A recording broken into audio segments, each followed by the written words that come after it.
नमस्कार, मैं हूं आपके साथ मीमांसा मलिक। महाराष्ट्र के कई बड़े सरकारी अफसर इनकम टैक्स के रेडार पर हैं। इनमें एक, दो या आधा दर्जन नहीं बल्कि कुल 40 आईएएस और आईपीएस अधिकारी शामिल हैं।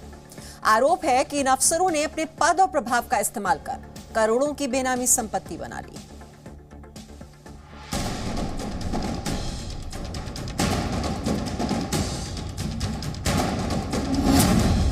महाराष्ट्र में भ्रष्टाचार की गंगा।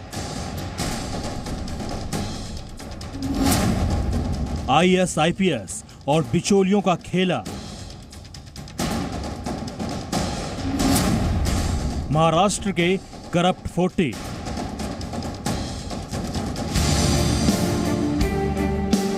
देश की आर्थिक राजधानी है मुंबई। यहीं से महाराष्ट्र की सत्ता के साथ साथ देश की आर्थिक गतिविधियां भी चलती है। महाराष्ट्र के सरकारी दफ्तरों और कुछ मंत्रालयों में भ्रष्टाचार की जड़ें फैल गई है। इस बात का खुलासा हुआ है इनकम टैक्स की छापेमारी में। इनकम टैक्स ने हाल ही में राज्य में कुल 40 ठिकानों पर छापेमारी की थी। ये छापे मुंबई, पुणे, नासिक और जालना में मारे गए थे, जो कई दिनों तक चले थे। जांच के दौरान आयकर विभाग को कई बिचौलियों, सरकारी अधिकारियों और यहां तक कि आईएएस, आईपीएस अफसरों के भ्रष्टाचार का पता चला था। इनकम टैक्स विभाग के मुताबिक महाराष्ट्र के एक नहीं, दो नहीं, 10-20 भी नहीं बल्कि 40 से ज्यादा आईएएस, आईपीएस अधिकारी भ्रष्टाचार में शामिल हैं। जी न्यूज के पास उन अधिकारियों से जुड़े भ्रष्टाचार की पूरी जानकारी है। जो 40 आईएएस, आईपीएस अधिकारी आयकर विभाग की रडार पर हैं, उनमें कौन कौन से विभाग के कितने अधिकारी शामिल हैं, सबसे पहले आपको इसकी जानकारी देते हैं। नगर विकास विभाग के 2 आईएएस अधिकारी, पीडब्ल्यूडी विभाग के 6 आईएएस अधिकारी, Maharashtra state road development corporation limited यानी MSRDC के 2 आईएएस अधिकारी, उद्योग विभाग के 4 अधिकारी, गृह निर्माण विभाग के 2 आईएएस अधिकारी, पर्यटन विभाग का 1 अधिकारी, अलग अलग मंत्रालयों के 6 अधिकारी, सिडको का 1 आईएएस अधिकारी, गृह विभाग में तैनात 1 आईपीएस अफसर, महाराष्ट्र पुलिस में मौजूद 8 आईपीएस अफसर और मुंबई पुलिस के 4 आईपीएस अफसर। बिल्डरों और बिचौलियों के अलग अलग मंत्रालयों जैसे हाउसिंग मंत्रालय, अर्बन डेवलपमेंट मंत्रालय, पीडब्ल्यूडी मंत्रालय और रेवेन्यू डिपार्टमेंट से जुड़े होने का खुलासा भी हुआ है। छापेमारी के दौरान इनके बीच हुए पैसों के लेन देन के कई अहम सबूत भी जांच एजेंसियों के हाथ लगे हैं। इनकम टैक्स विभाग की नजर में 1050 करोड़ का कुल लेन देन संदिग्ध है, जिसकी जांच चल रही है। इनकम टैक्स विभाग को पता चला है कि इनकी मीटिंग एक सिगरेट अड्डे पर की जाती थी। खुलासा हुआ है कि मुंबई के एक 5 स्टार होटल में 2 बिचौलियों ने स्थायी तौर पर कमरे बुक कर रखे थे, जिनका इस्तेमाल क्लाइंट्स के साथ मीटिंग के लिए किया जाता था। एक पूरा नेटवर्क काम करता था, जिसमें बिचौलिए बड़े व्यापारियों और कॉर्पोरेट्स को जमीन के आवंटन से लेकर तमाम तरह के सरकारी क्लियरेंस के दिलवाने के नाम पर रकम वसूलते थे। इनकम टैक्स की जांच में सामने आया है कि बिचौलिए सरकारी योजनाओं के तहत जमीन लेने, टेंडर का एक्सटेंशन करवाने और माइनिंग के कॉन्ट्रैक्ट दिलवाने का काम करते थे। इसके लिए बिचौलिए अधिकारियों से संपर्क करते थे और उनसे सेटिंग कर काम करवाते थे। इसके बदले में व्यापारियों और उद्योगपतियों से कैश लेते थे और अफसरों को भी बांटते थे। इनकम टैक्स को जांच के दौरान कुछ बिचौलियों के ऐसे व्हाट्सएप चैट भी मिले हैं जिनमें 16 करोड़ और 12 करोड़ रुपए के लेन देन की रसीद का खुलासा हुआ है। इनकम टैक्स डिपार्टमेंट को छापे में एक डायरी भी मिली है। ये डायरी बड़े राज खोल सकती है, क्योंकि इस डायरी के अंदर 200 करोड़ से ज्यादा के कैश लेन देन के हिसाब किताब हैं। इस डायरी के अंदर सब कुछ कोड वर्ड में लिखा हुआ है। अब इनकम टैक्स डिपार्टमेंट की टीम इन कोड्स को डिकोड करने में लगी हुई है।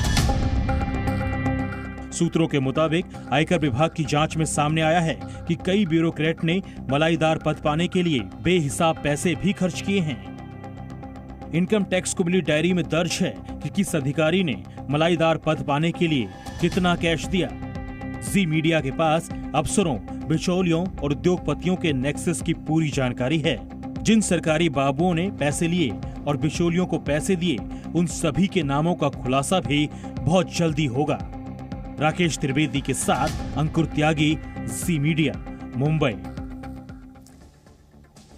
बीजेपी ने उद्धव ठाकरे को मुख्यमंत्री का प्रभार किसी और को सौंपने की सलाह दी है। महाराष्ट्र बीजेपी अध्यक्ष चंद्रकांत पाटिल ने आज कहा कि उद्धव ठाकरे तबीयत खराब होने की वजह से सदन में नहीं आ सकते तो कुछ दिन रश्मि ठाकरे या आदित्य ठाकरे को कामकाज सौंप दे। जवाब में मुंबई के मेयर किशोरी पेडनेकर ने विपक्ष का नेता अमृता फडणवीस को बनाने की सलाह दी। महाराष्ट्र विधानमंडल के शीतकालीन सत्र के पहले दिन आज मुख्यमंत्री उद्धव ठाकरे की गैर मौजूदगी को लेकर जमकर हंगामा हुआ। सदन की कार्यवाही शुरू होने से पहले महाराष्ट्र बीजेपी अध्यक्ष चंद्रकांत पाटिल ने मुख्यमंत्री के सदन से गैर हाजिर रहने पर सवाल उठाया। चंद्रकांत पाटिल ने कहा कि उद्धव ठाकरे की तबीयत ठीक नहीं है तो उन्हें मुख्यमंत्री का कार्यभार किसी और को सौंप देना चाहिए। अगर उन्हें किसी और पर भरोसा नहीं तो अपनी पत्नी रश्मि ठाकरे या बेटे आदित्य ठाकरे को ये जिम्मेदारी सौंप दें।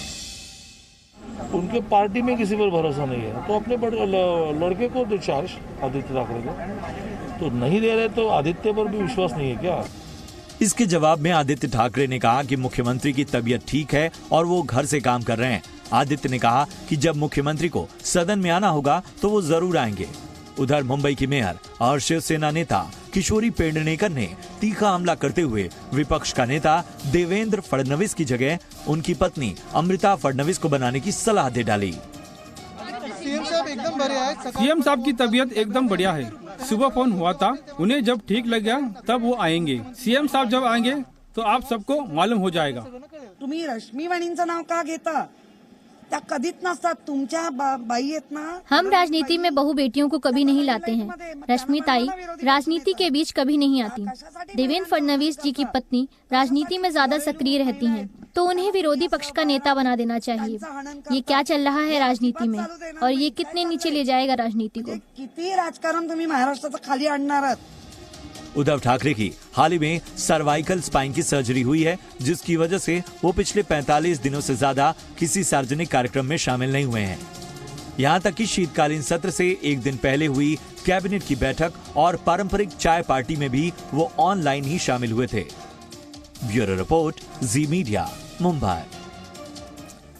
महाराष्ट्र के मुख्यमंत्री उद्धव ठाकरे के करीबी और शिवसेना नेता रविंद्र वायकर से ईडी ने मनी लॉन्ड्रिंग केस में लंबी पूछताछ की है।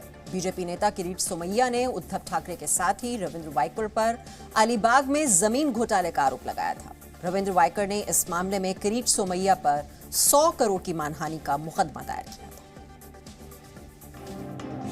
महाराष्ट्र विधानसभा के शीतकालीन सत्र की पूर्व संध्या पर मुख्यमंत्री के बेहद खास माने जाने वाले रविंद्र वायकर से ईडी ने 8 घंटों तक पूछताछ की। ये पूछताछ साल 2014 में अलीबाग में जमीन सौदे को लेकर की गई। बीजेपी नेता किरीट सोमैया ने इस मामले में आरोप लगाया था कि उद्धव ठाकरे और रविंद्र वायकर ने अपने प्रभाव का इस्तेमाल कर गैर कानूनी तरीके से जमीन खरीदी। बाद में वो जमीन रविंद्र वायकर की पत्नी मनीषा वायकर और उद्धव की पत्नी रश्मि ठाकरे के नाम ट्रांसफर की गई। किरीट सोमैया के मुताबिक इन सौदों में बड़े पैमाने पर नियमों का उल्लंघन किया गया। जो भी प्रश्न उन्होंने पूछे मैंने आंसर दिए। कोई घोटाला वगैरह कुछ नहीं है। कोई घोटाला होता तो मैं इधर नहीं आता था। रविंद्र वायकर जोगेश्वरी ईस्ट से 3 बार विधायक चुने जा चुके हैं। वो लंबे समय तक देश की सबसे रईस मुंबई महानगर पालिका की स्टैंडिंग कमेटी के चेयरमैन रहे हैं। इसके अलावा कई संगठनों और नामचीन क्लब में पदाधिकारी हैं। ऐसे में उनका नाम भी शिवसेना के बड़े नेताओं प्रताप सरनाइक, आनंदराव अटसूल और भावना गवली की लिस्ट में शामिल हो गया, जो ईडी के रडार पर हैं। बड़े बड़े बिल्डर, महापालिका कॉन्ट्रैक्टर से मिला किकबैक, शेल कंपनी से आया हुआ पैसा या अविनाश बोते, शाहिद बालवा जैसे बिल्डर से मिली जमीन, टीडीआर, एफएसआई, महापालिका के कॉन्ट्रैक्टर से रिश्ते, ये सब की जांच होनी ही चाहिए। रविंद्र वायकर से पूछताछ के बाद महाविकास अघाड़ी के नेताओं ने एक बार फिर बीजेपी पर केंद्रीय जांच एजेंसियों के जरिए परेशान करने का राग अलापना शुरू कर दिया है। कृष्णात पाटिल के साथ ब्यूरो रिपोर्ट, जी मीडिया, मुंबई। एक छोटा सा ब्रेक यहाँ पर ले रहे हैं, जल्द लौटेंगे और खबरें लेकर।